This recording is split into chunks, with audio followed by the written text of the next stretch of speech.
Okay, so welcome to another edition of Torah study.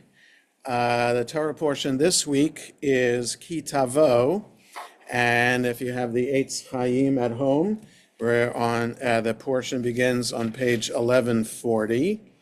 Otherwise, whatever edition of Chumash you have, it's the start of chapter 26 in the book of Deuteronomy.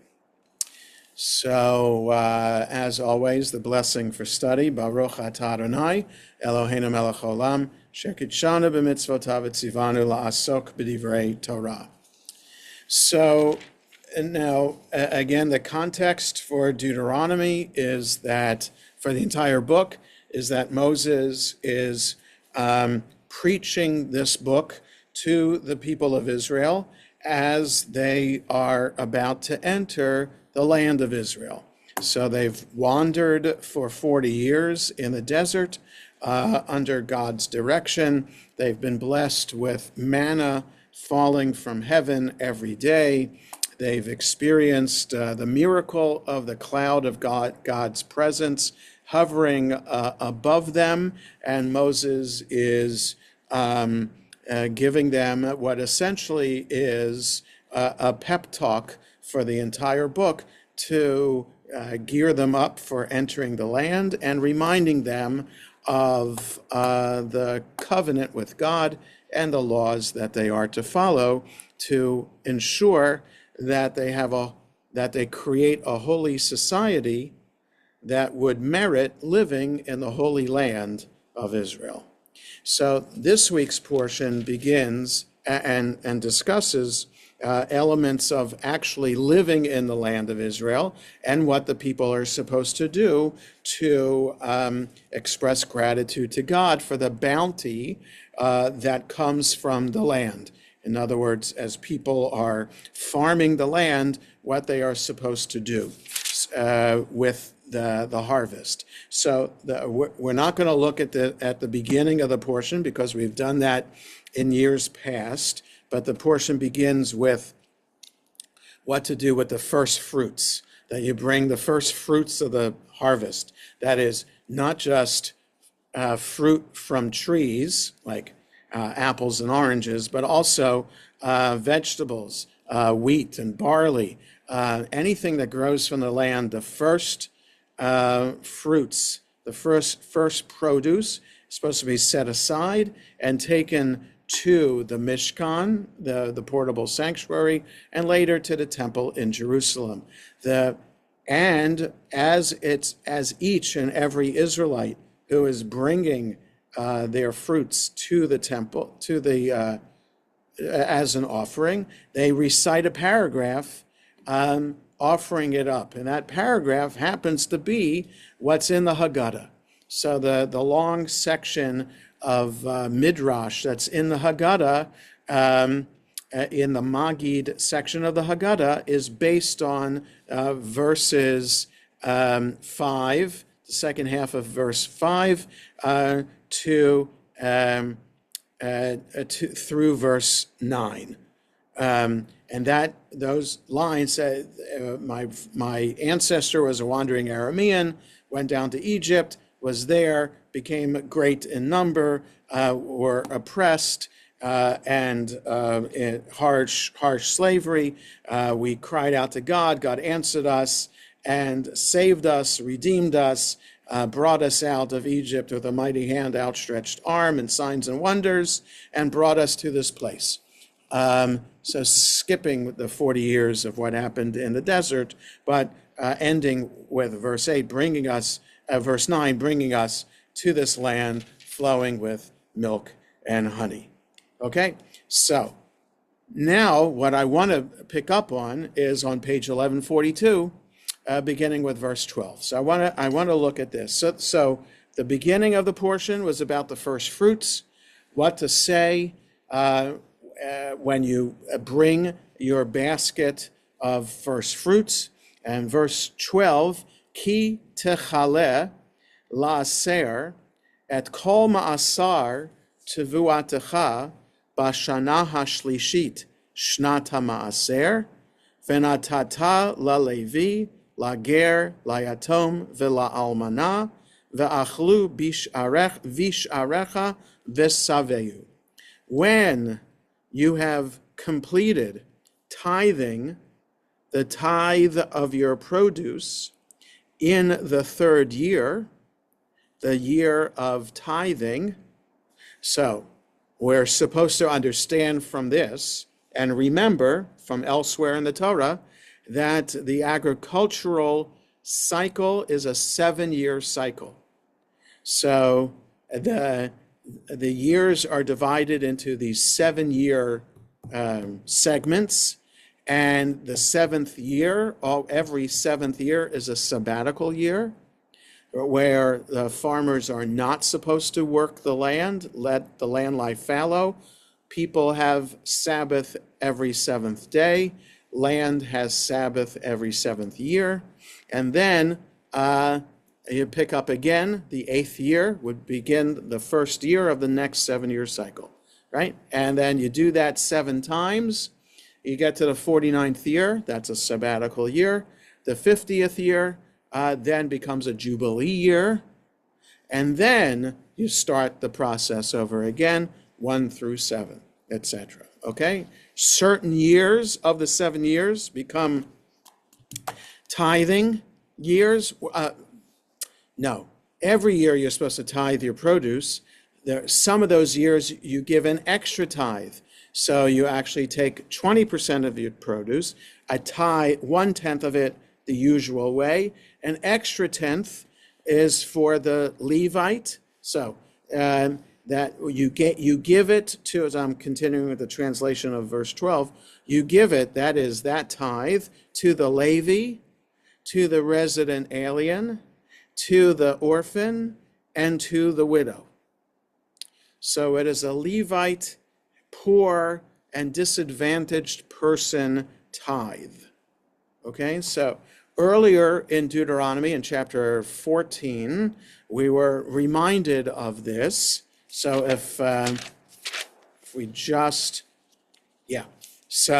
if we just hold your place here and turn back to page 1074 in the Eitz Chaim, we'll see the law about the tithing. It says here, bottom of 1074, you shall set aside every year a 10th part of all the yield of your sowing that is brought from the field. You shall consume the tithes of your new grain and wine and oil and the firstlings of your herds and flocks in the presence of the Lord your God, in the place where he would choose to establish his name, so that you may learn to revere the Lord your God forever. So the 10th of everything, including your flocks, the first 10th of your herds that are born, all of this an offering, but it's for you to celebrate at the Mishkan or the temple in Jerusalem. 24 on 1075, should the distance be too great for you, should you be unable to transport them because the place where the Lord your God has chosen to establish his name is far from you, and because the Lord your God has blessed you, you may convert them into money. Wrap up the money, take it with you to the place that the Lord your God has chosen, and spend the money on anything you want. Cattle, sheep, wine, other intoxicant, or anything you may desire, and you shall feast there in the presence of the Lord your God and rejoice with your household. Okay, so that's what you're supposed to do every year. Celebrate the tithe, bring it to the temple. If it's too far, like the food is going to go bad, or it's too hard to transport the animals, then you get money, which is set aside for a sacred purpose. You can't use that money anywhere other than in Jerusalem, and spending it on how to celebrate the tithe. Then, verse 27, but do not neglect the Levite in your community, for he has no hereditary portion as you have. Every third year you shall bring out the full tithe of your yield of that year, but leave it within your settlements. Then the Levite, who has no hereditary portion as you have, and the stranger, the fatherless, and the widow in your settlement shall come and eat their fill, so that the Lord your God may bless you in all the enterprises you undertake. So the third year and the 6th year, every third year, has to be set aside for the Levite, the poor, the orphan, and the widow. Okay, now, Now we're reminded of that back on 1142, right? So in the third year, you give to the Levi the resident alien, right? The resident alien, why does the resident alien need to be supported by the community? Because the resident alien doesn't have a land holding in the land of Israel. The land of Israel is divided among the tribes of Israel, and every tribe, so that the land, the entire borders are filled with tribes, tribal areas, and within every tribal section of the land of Israel is the families within those tribes. So there's no room for unclaimed land. There's no such thing as unclaimed land in the land of Israel. They belong to the tribes. Tribe of Levi, which includes the subset Kohen, do not have a tribal holding. All the other tribes have tribal holding. So the tribe of Levi, including the Kohanim, are supposed to be supported by the rest of the people of Israel because of their dedicated service to God. The Kohanim are actually the officiants in the temple, and the Levites are helpers or reside in different cities, what are the cities of refuge around the land of Israel, and they are, again, supported by the rest of the people. Okay, so that's verse 12. Verse 13, Ve'amarta lifnei Adonai Elohecha bi'arti hakodesh min habayit v'gam netativ la'levi v'lager v'layatom v'la'almana kechol mitzvatcha asher tzivitani lo avarti mimitzvotecha v'lo shachachti. So it's fascinating. So there's a declaration that we're supposed to make when we bring the first fruits. This is a declaration when we contribute the tithe to the Levite, the resident alien, the orphan, and the widow. We say, verse 13, you say before God, your God, quote, I have eliminated or cleared out the sacred from the house. That is, the tithe is set aside. Once the tithe is set aside, it becomes sacred. You are not allowed to use it. You are not allowed to derive benefit from it, secular benefit from it. Once it is set aside by you as tithe for the Levite, the resident alien, the orphan, and the widow, then it becomes sacred for that purpose. And if you transfer it monetarily, that money becomes sacred for that purpose. Okay? To give to that, well, it doesn't say here that you can do that, but assuming on the other section that we read earlier in Deuteronomy, right, about what you can do with the tithe, if you can't make it to Jerusalem, you can transfer it to money, assuming you can do the same thing here. The money has to be given. And when you do it, whether giving the produce or the animal directly to the people, the Levite, the resident alien, orphan, widow, or you give the money, you say, I have cleared out the sacred from my house, and I have surely given it to the Levite, to the resident alien, to the orphan, to the widow, according to your mitzvah that you commanded me. I have not transgressed your commandments, and I have not forgotten.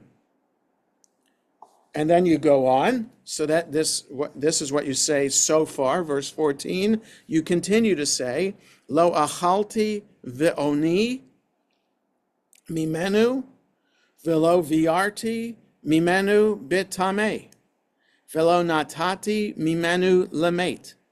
Shamati bekol Adonai Elohai, asiti kechol asher tzivitani. So you're even more specific now in verse 14 by saying, and I'm going to use the English translation here in the Chumash, as opposed to translating it directly myself. There are a couple of words that I'm just not exactly sure of. I have not eaten of it while in mourning. And I have not cleared out any of it while I was impure. So in other words, if I were in a state of impurity, while handling the tithe, I would be making the tithe impure and therefore invalidating it for use for its sacred purpose. And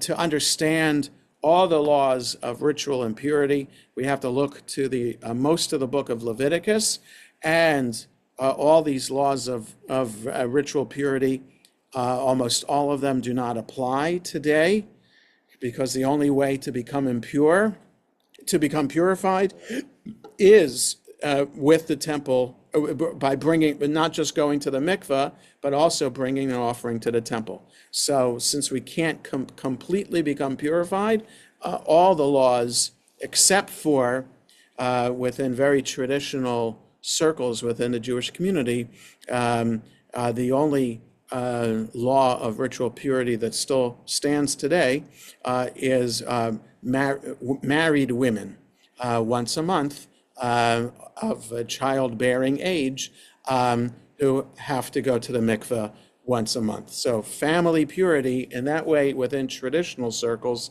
is still something that is that is observed. Otherwise, everything else related to impurity is not related, except for the symbolic token washing of hands that we do when we have been in a cemetery. That when departing a Jewish cemetery, we wash our hands there to symbolically purify ourselves from that experience. But that we are all impure, even married women who might go to the mikveh. Anybody who's been to a cemetery or anybody who's been to a funeral where the body is, we're impure. We've become impure. Or even if you've never been to a funeral in your life, but have been to a hospital, then you're impure, because there's always a place where those who die in the hospital are kept until the funeral director comes. So whether it's in that special place in the hospital or in the particular hospital room, there's always somebody who has passed away in the hospital. So we are all in a state of ritual impurity. But in the time of the Torah and the Bible, when the temple was standing, there were opportunities to become impure and then become purified. So in dealing with the tithe, verse 14 now, I have not eaten of it while in mourning. I have not, so in other words, like by mistake while in mourning, I've eaten this food, or I have not cleared out any of it while I was impure, right? So I've treated it with purity by being in a state of purity, and I have not deposited any of it with the dead, which according to the commentary means I haven't, if you look at the commentary here, deposited any of it with the dead. It says to feed their spirits. The ancients believed that the living can assist the spirits of the dead by providing them with food and drink. This widespread belief was also found among Jews in Second Temple times and later. The Torah does not forbid the practice, but because contact with the dead is ritually defiling, it prohibits the use of the tithe for it. Now, this is fascinating that the commentary says this. This is, as Ashkenazi Jews, this is bizarre and different to us. But Sephardic Jews do have a custom, at least I've seen this in America, because my wife has cousins, distant cousins, who are Sephardic. And I think, I recall being invited to an unveiling of one of those distant relatives, and the family gathered first before doing the service at the cemetery, and they brought a picnic, which is just bizarre if, as an Ashkenazi Jew, who eats in a cemetery and who would ever think of as putting down a blanket and bringing a picnic basket and serving food at the grave for the family and friends who are gathering. But it's this, based on this, that the ancients believed that the living can assist the spirits of the dead by providing them with food and drink. Now, I don't know if by the family members eating, are you setting aside a sandwich or a chicken leg and putting it at the grave? I don't know. Like, are you leaving food behind after having this picnic there? But there's this ancient idea that and Sephardic Jews, having originally not just from Western Europe, but from Arab countries, Arab culture is like this, reflects sometimes ancient Mideast culture. And so some of what might still be practiced today within Sephardic Jewish community could be a remnant from more ancient times. That could be like original kind of practices that hark back to Torah biblical times. So the idea, it might, like I said, it might be bizarre to us Ashkenazi Jews, thinking that it's a desecration of the grave, to think that you're doing something so mundane by eating. It's like making fun of the deceased. That's the idea within Ashkenazi world. You are respectful in the cemetery to the souls of the deceased and their bodies who are there in the cemetery. You shouldn't do anything that the deceased can't do. So by eating in a cemetery, you kind of you're mocking the deceased because the deceased can't eat. Whereas this provides us with a different understanding of what we're showing respect, and we're celebrating. It's the same idea within the Sephardic tradition of naming newborns after family members who are still alive, as opposed to Ashkenazi Jews who name newborns after deceased relatives. Right? It's all a matter of understanding the superstition. If you name, in Ashkenazi world, if you name a child after somebody who is still alive, you're threatening the evil eye on that living relative. Whereas in the Sephardic world, you'd be insulting the relative by not naming the newborn after someone still alive. All different ideas. Okay, so I haven't. Back to verse 14. I have not deposited any of it with the dead. I have obeyed the Lord my God. Right, Shamati, I have obeyed, I have heard the voice of God, my God. I have done all that God has commanded me. And then this prayer that is recited by giving the tithe concludes with verse 15. Hashkifa Mima'on kodshecha min hashamayim uvarech et amacha et Yisrael ve'et ha'adama asher natata lanu ka'asher nishbata la'avotenu eretz zavat chalav u'devash. Look out. It's an interesting way of addressing God here and what we're imagining God doing. So look out. We're asking God to look out from God's holy dwelling place, right? Or from God's holy abode, from the heavens, and bless your nation, Israel, and the land, the earth that you gave to us, which you swore to our ancestors to be a land flowing with milk and honey. So in other words, we're asking God, by telling God we've fulfilled the commandment, we followed every step We haven't done anything wrong, and here are the possible wrong things that we could have done with the food. We have not done any of these wrong things. We have done all that you have asked. We have sanctified this food, and therefore, and there's no please here. There's no language that we're used to from the prayer book. May it be God's will. No, it's a direct command. God should look out favorably from heaven and bless the people and remember the oath that the land will always be flowing with milk and honey. In other words, I'm giving up some of my property, a tenth of it, because the property, I've been blessed with a bountiful harvest. I have enough, even giving 2 tithes, right? The regular tithe, and now this extra tithe for the Levite and the poor in the community. So there's plenty of extra to go. So it's not so much of a sacrifice on my part to do this, but I'm still doing it, knowing that the land will always be flowing with milk and honey.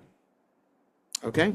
So it's a interesting prayer, and we're asking God, so it's not language that we normally find in the prayer book, right? When the rabbis compose the prayers,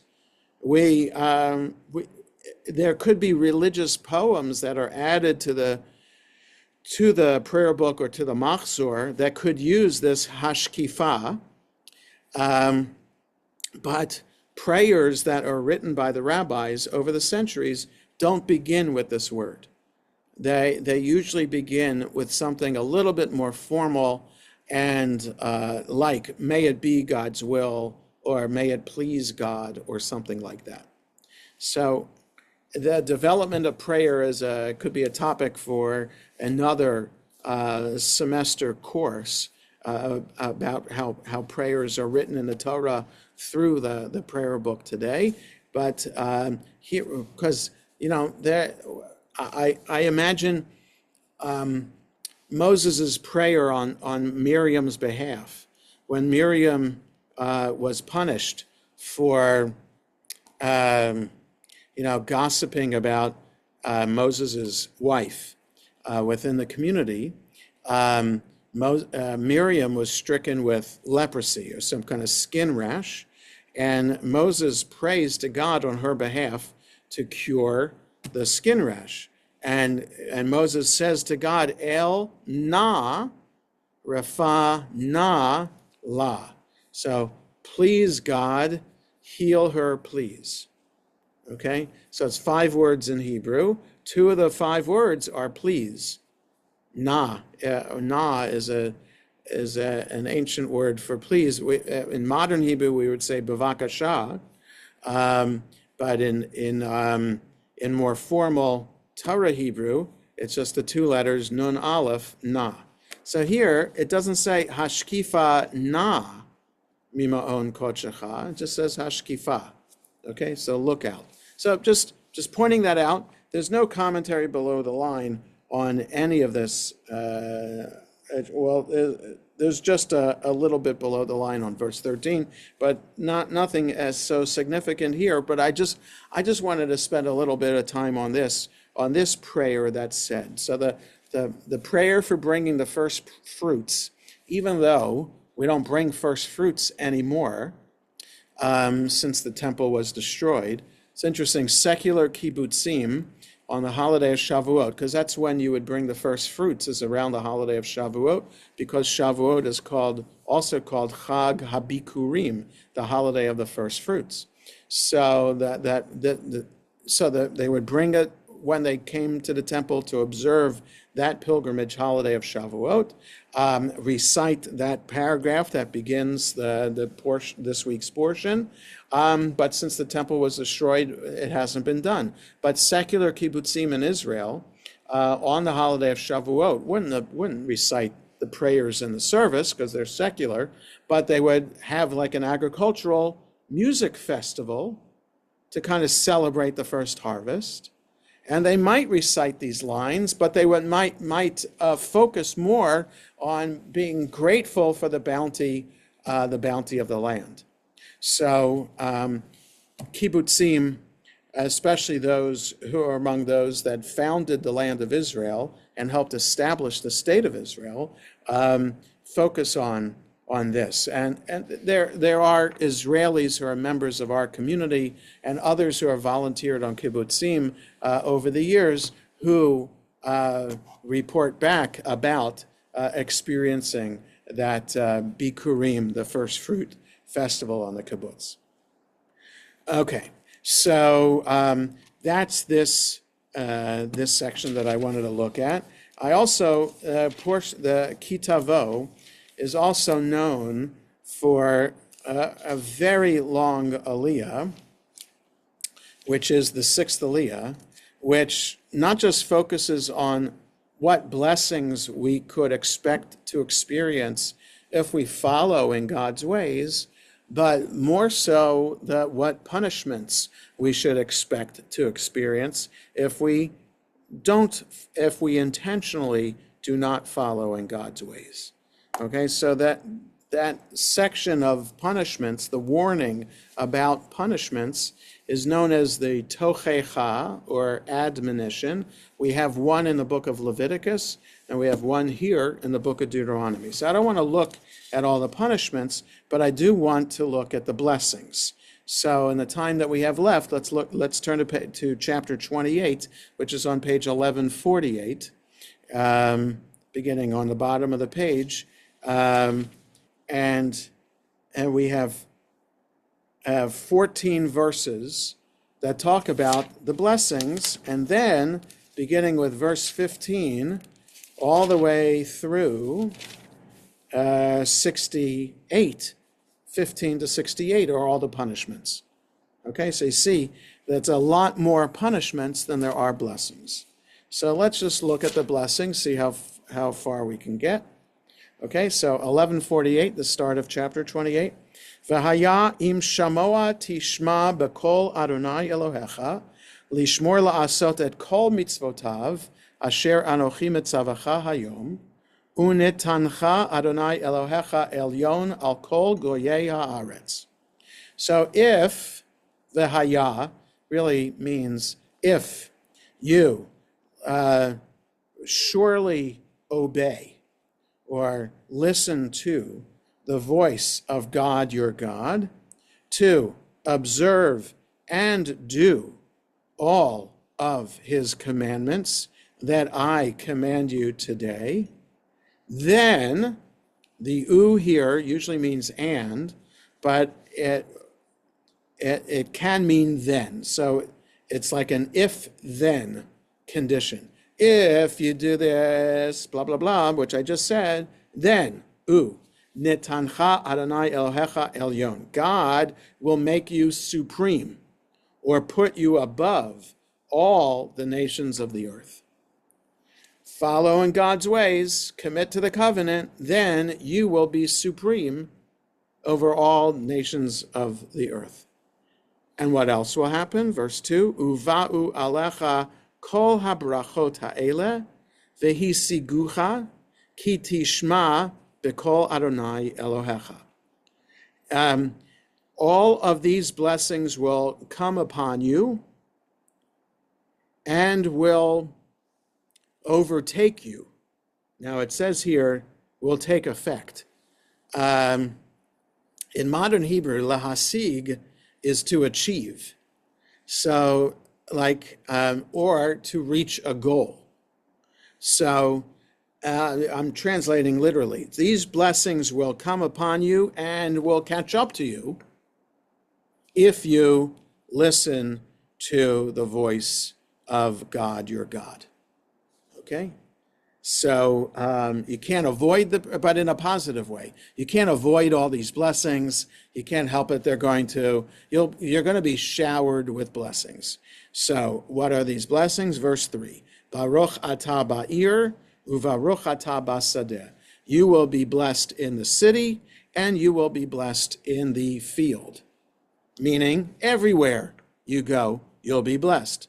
Baruch, pri vitnacha, ufri admatcha, ufri vehemtecha, shigar alafecha, va'ashtarot tsonecha.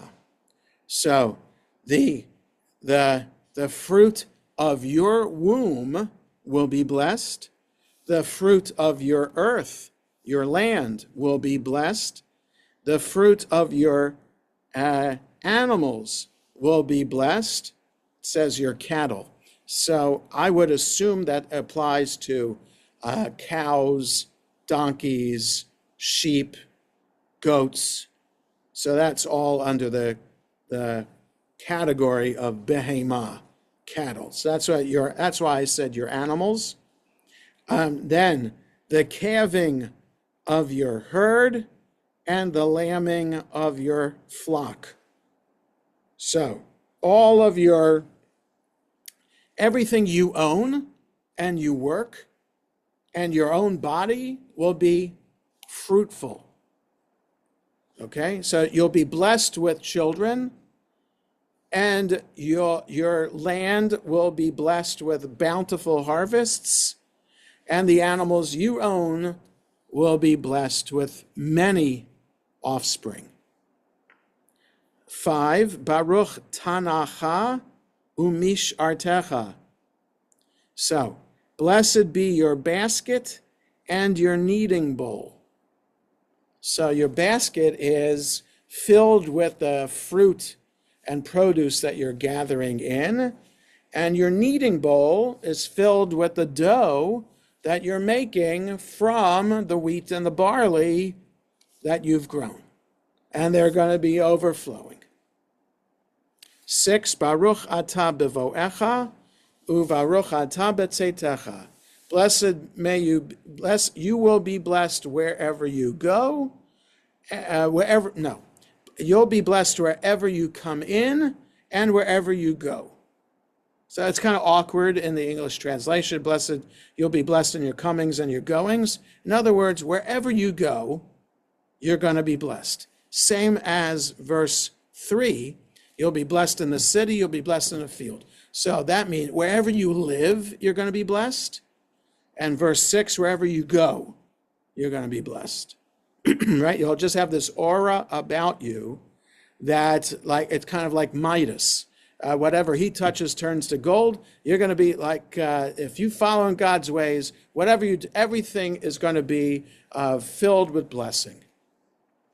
7, Yitain Adonai et oivecha hakamim alecha nigafim lefanecha bederech echad yetzu alecha uveshiva derachim yanusu lefanecha.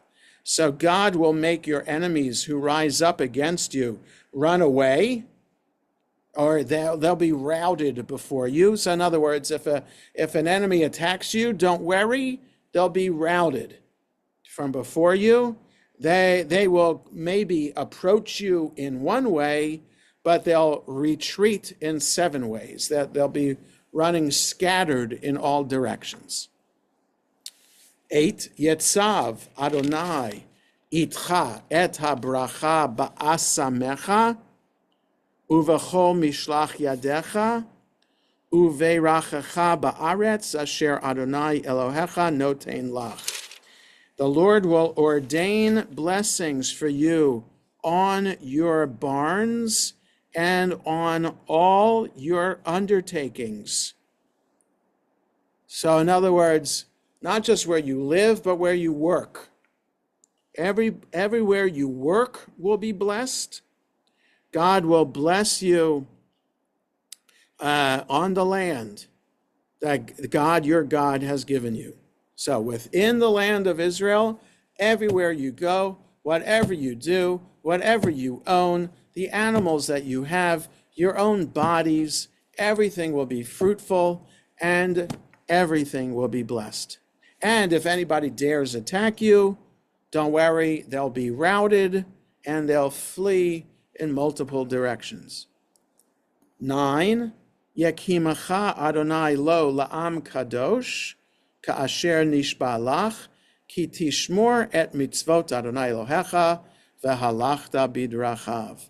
So God will establish you for him, that God for God's sake will make you a holy nation, as God swore to you, if you follow or observe the commandments of God your God and walk in God's ways. Okay? That's all you have to do. Not only will you be blessed, but you will be designated by God as an Am Kadosh, a holy nation. 10, the blessings continue. Vera'u kol amei haaretz, ki shem Adonai nikra alecha, ve'yaru mimeka. Then all the nations of the earth will see that God's name is called upon you. That, in other words, that you reflect God's name, that you are God's name. All of the nations of the world will see that you, the people of Israel, are now God, right? By having God's name, you are God, and you have like this sacred aura about you, and they will fear you or will be in awe of you. 11, V'hotircha Adonai letova, bifri vitnecha, uvifri v'hamtecha, uvifri admatecha, al ha'adama asher nishba Adonai la'avotecha, latet lach. God will give you abounding prosperity. Like he'll bless you for good, or give you goodness in the fruit of your womb, the fruit of your animals, the fruit of your earth, on the land that God swore to your ancestors to give to you. Right? So just reiterating the bestowing of goodness and prosperity. 12, Yiftach Adonai lecha et utzaro hatov, et hashamayim latet mitar artsecha beito, ulavarech et kol maaseh yadecha, v'hilvita goyim rabim, v'ata lo tilveh. God will open up for you God's good storehouse. And what is God's good storehouse? The heavens. And what is in the storehouse of the heavens to give to you? That is to give you the rain on the earth at its time.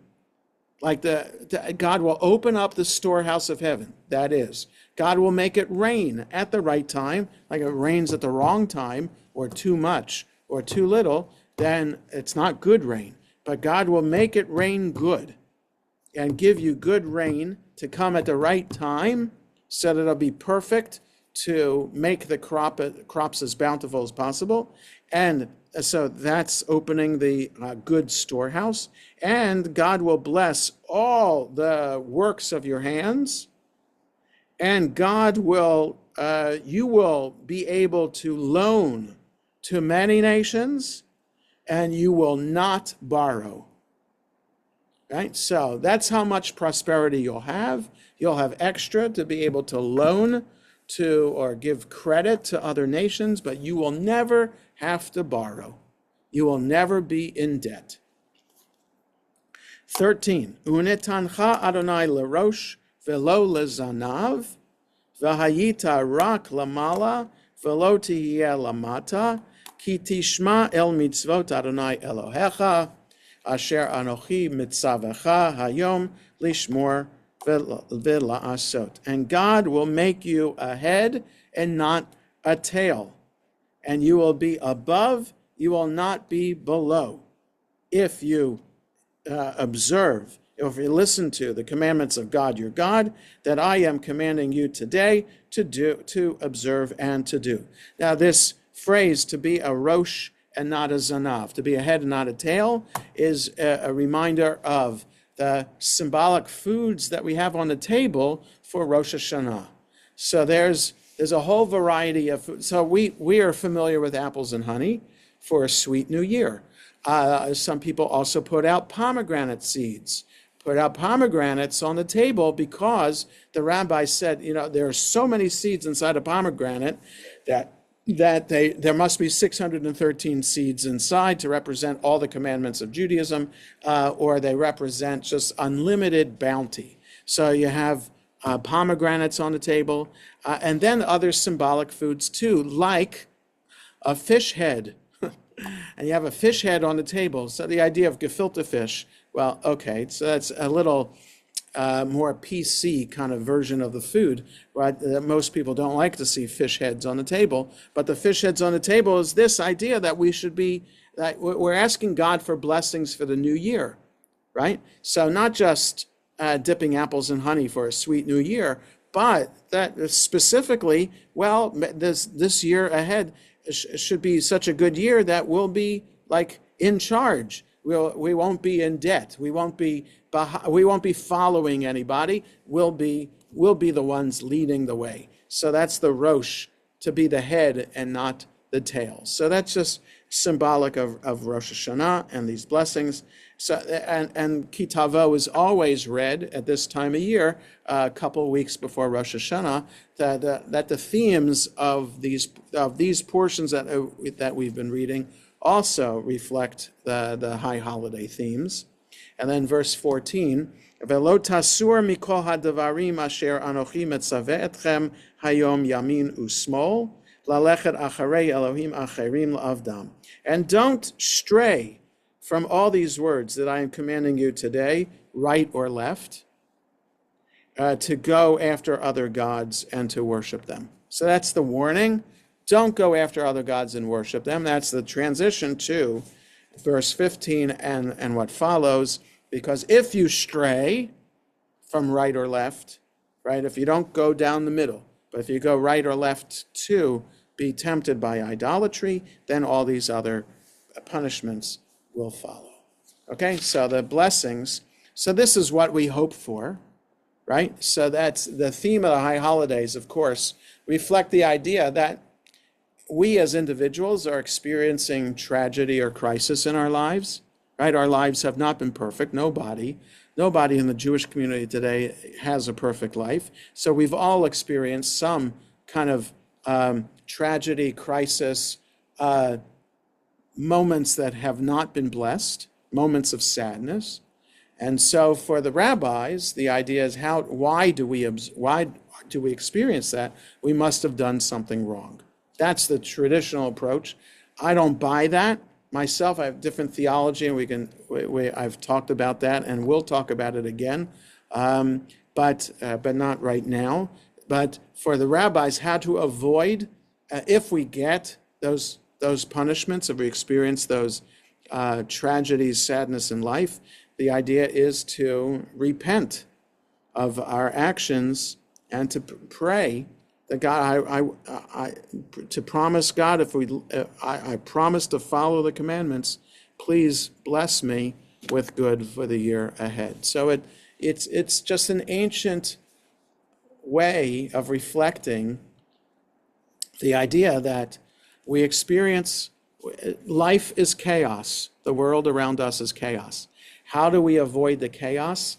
The Torah is one such possibility. Living a life of Torah, as it doesn't have to be ultra-Orthodox.